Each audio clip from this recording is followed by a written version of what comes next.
ये कब तक आखिर औरतें घर की मुर्गी दाल बराबर रहेंगी। आज मैंने एक वीडियो देखा, शायद आप लोगों ने भी देखा होगा, जो शायद चंडीगढ़ का बोला जा रहा है और जिसमें बोला जा रहा है शायद कोई बीजेपी लीडर है और वो किसी के घर से भाग रहा था। बहुत सारे सो कॉल्ड बातें हैं, हम उन सब की डिटेल में नहीं जाएंगे। लेकिन उसी वीडियो में आप देखोगे कि कैसे एक यंग सा बंदा अपने ही घर की किसी फीमेल की बहुत ज़्यादा मॉरल पुलिसिंग कर रहा है, और जिस लहजे से वो उससे बात कर रहा है वो सुन के इतना ख़राब लग रहा है कि इतनी गंदी लैंग्वेज है कि ऐसा लग रहा है शायद कि उनके उस बंदे से, जो बंदा वहाँ से भागा है, उसके साथ शायद कुछ रिलेशन रहे होंगे। लेकिन रिलेशन है या नहीं है हम उस पर नहीं जाते हैं, लेकिन जिस ढंग से वो अपने ही घर की फ़ीमेल से बात कर रहा है, इससे उसकी सोच और इस बात का पता लगता है कि हम अपने ही घर की महिलाओं को कितनी रिस्पेक्ट देते हैं। और उनके बेडरूम रिलेशन या उनकी पर्सनल चीज़ों के बारे में जिस तरीके से वो पुलिस या वे में इंक्वायरी कर रहा है, आखिर किसने हक दिया है उसे उन महिला से इस तरीके से बात करने का और इस तरीके के सवाल पूछने का। और क्यों आखिर ये महिलाएं दब जाती हैं अपने घर के उन पुरुषों से, या उन्हें इतनी ऊंची सर पे बैठा लेती हैं। जितना घर उस बंदे का है, जितना अधिकार उस बंदे का उस घर में है, उतना ही उन महिला का भी है ना। वो कोई 10 या 20 साल या 15 साल की लड़की तो नहीं लग रही है।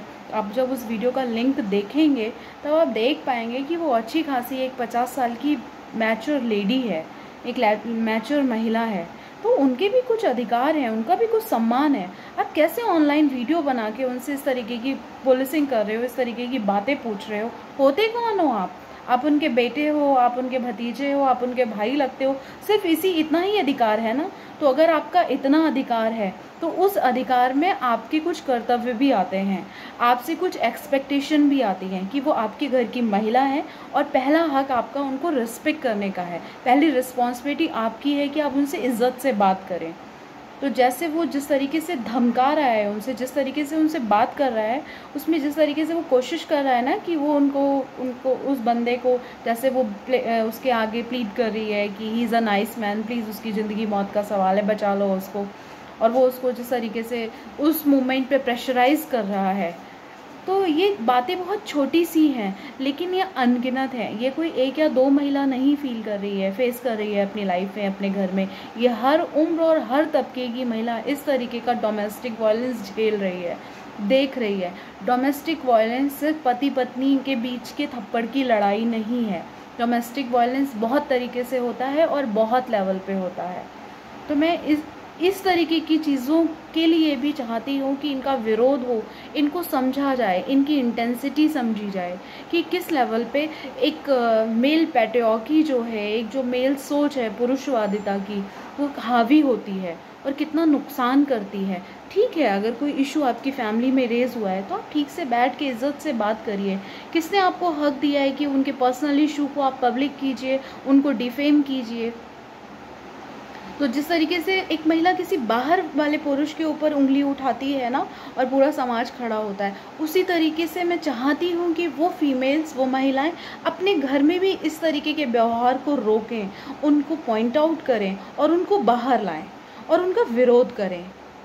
यही लोग हैं, यही वो लोग हैं जो बाहर जाके भी महिलाओं को तंग करते हैं या परेशान करते हैं, क्योंकि सोच आपके साथ चलती है। तो जैसे कि एक केस वो बंदे पे बनाने की कोशिश कर रहा है ना, तो क्यों ना एक केस इस बंदे पे भी होना चाहिए कि आखिर ये होता कौन है इस ढंग से बात करने वाला, या इसका इस तरीके से वीडियो डाल के वायरल करने वाला, डिफेम करने वाला। ये किस तरीके की मॉरल पुलिसिंग है? और उसको नहीं पता है कि बीइंग अ लेडी या बीइंग अ ह्यूमन बीइंग, उनके खुद के भी कुछ ह्यूमन राइट्स हैं, कुछ बेसिक राइट्स हैं जिसको आप ओवरलुक नहीं कर सकते। सो मैं आप लोगों से भी ये चाहती हूँ कि इस तरीके के जो बहुत साइलेंट इशू हैं, जो साइलेंट फैक्टर हैं, उन पे शायद थोड़ा सा ध्यान देने की ज़रूरत है, उनको थोड़ा गहरे देखने की ज़रूरत है। जो कहीं ना कहीं हमारे सामने जब बहुत बड़े इशू के रूप में आता है, जब बहुत बड़े इशू के तरीके से कोई एक बहुत बड़ी घटना के तरीके से आता है, तब हम कहते हैं, तब हमारा उस पर एक रिएक्शन होता है। लेकिन ये छोटी छोटी बातें हैं, लेकिन हमारे आपके साथ ही आपके पैरेलल हमारी सोसाइटी में हो रही हैं। तो इन पे भी थोड़ा सा ध्यान देने की ज़रूरत है, इनकी तरफ भी देखने की ज़रूरत है। सो आई होप मेरा जो कहने का रीज़न था, जो उद्देश्य था, वो शायद आप तक पहुंचा होगा और आप लोग शायद इस चीज़ को अप्रिशिएट करेंगे। सो थैंक यू, मैं इतना ही कहना चाहती थी। And please be spoke.